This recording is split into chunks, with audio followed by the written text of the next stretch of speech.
Hi, this is Wendy from Knitters Brewing, and I'm going to show you how to embroider the flowers onto your Bridges and Roses sock.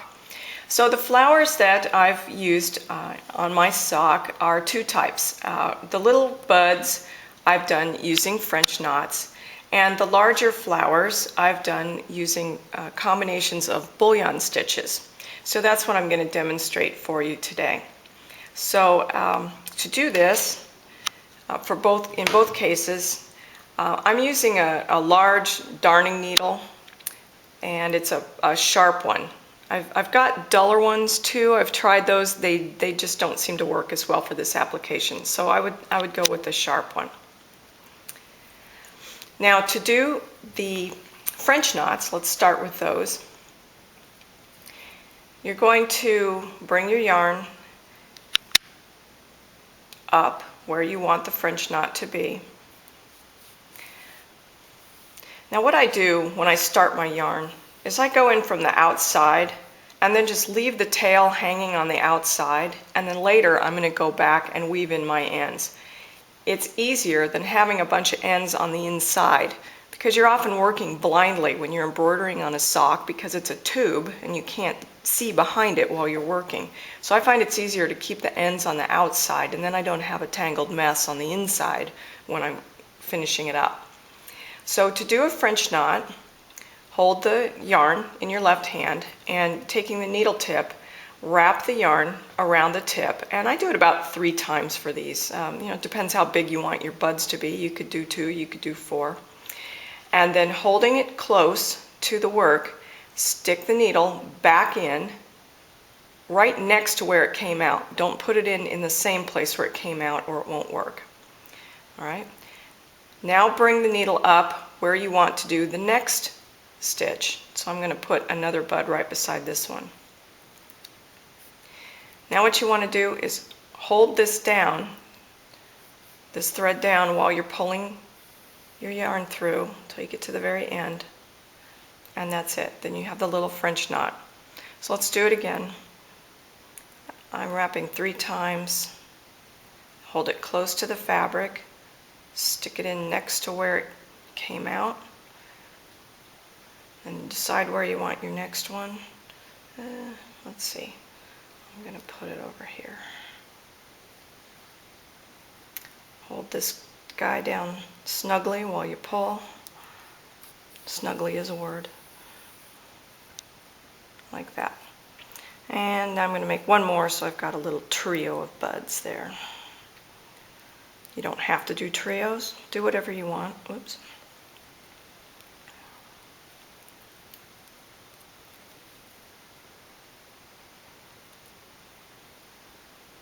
Okay.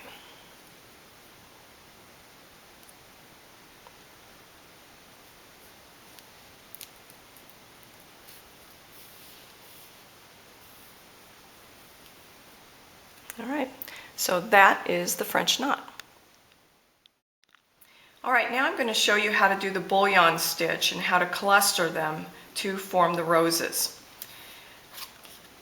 When we do the roses, we actually do a series of about 6 bullion stitches. We do 2 smaller ones side by side, and then we put 4 more around those center stitches to form the petals. And don't worry if it doesn't look just like this. I mean, every one of the roses on my sock looks completely different, yet they all look like roses, so don't worry if it isn't exactly like I just showed you on that diagram. And as for placement of the roses, you can see that as I've gone up the column here, I usually have like 1 large rose and a few buds on each one of these vine segments as I go up, and that seems to give it a good balanced look. And then I would recommend that at the top of your bridge that you put a large one right here at the top. And that's because there's kind of a gap there where you bring those colors together at the very top, and there's just nothing like a big rose to cover that gap up. All right, so let's start. All right, so to start a bullion stitch, you're going to have your yarn up at the top end of the stitch. Now we bring the needle through. We're going to make one of those smaller center ones and up, but don't pull the needle all the way through. Now you're going to wrap, and you're going to wrap your yarn a number of times that'll be roughly equal to the distance between where your needle comes out and where it went in. And for me, this is about 5 or 6 wraps, so I'm going to do 6. 1, 2, 3, 4, 5, 6. All right. Now here's where your thumb comes in real handy. You want to hold this down with your thumb while you're pulling the needle through. And just pull it through gently. You don't want to disturb your wraps.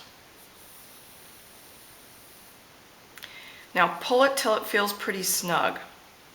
Then you can move your thumb and you can see what we have there. And now the next part to finishing that is to bring it down, put your thumb over it again, and give it another tug. And there you have a bullion stitch. And to secure it, you're just going to stick the needle in at the base of the stitch, and then bring it up where you want to start the next stitch. And we wanted that to be next to the first one. So we're going to put the 2 stitches side by side. All right, so again, down and up, but not all the way through. 6, 2, 3, 4, 5, 6. 6 wraps. Put your thumb over it. Pull your needle through. Pull it snug. Bring it down. Tighten it up again. And then put the needle in. And that's all there is to the bullion stitches. All right, so now we've done our 2 center stitches. So we're going to make one now that goes across the top. So as we finish off stitch 2, I'm going to stick the needle down in at the base of it. And now I'm going to bring the needle up over here on the left side somewhere of that first stitch. And we're going to make the stitch go around the top. So to do that, we're going to turn it a little bit. Now we're going to put the needle in over here on this side and bring it back up. So now we're making a longer stitch because it's going to curve around the end, so we need to wrap it more times. So I'm going to do it like 9 times.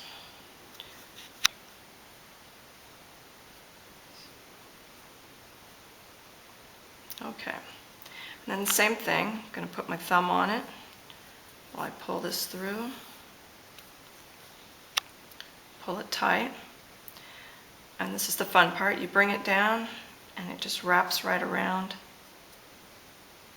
your other stitches and seal it off at the base. And then the next one, you want to start about halfway or 2/3 of the way through the stitch you just made, because we try to overlap them a little bit each time. So we're going to start over here and we're going to bring it around to somewhere over in this area. Again, please don't try to make them perfect. They look good no matter how they come out. 1, 2, 3, 4, 5, 6, 7, 8, 9.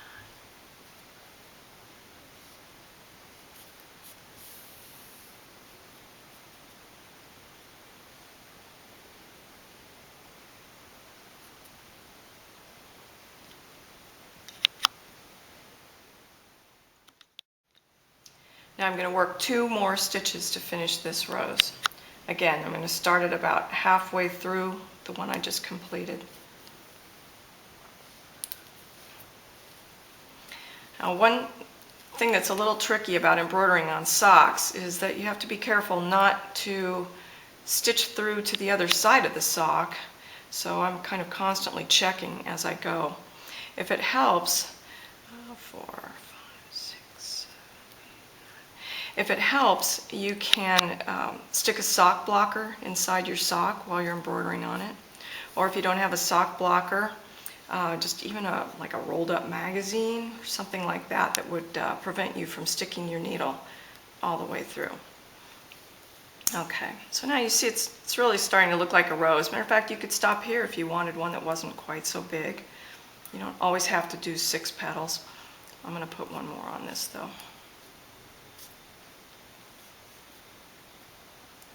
Yarn's getting all twisty here. Okay, last one.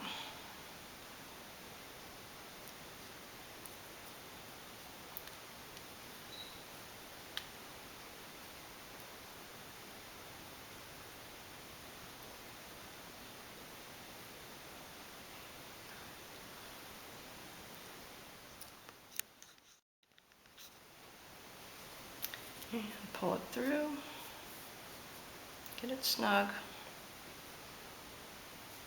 bring it around,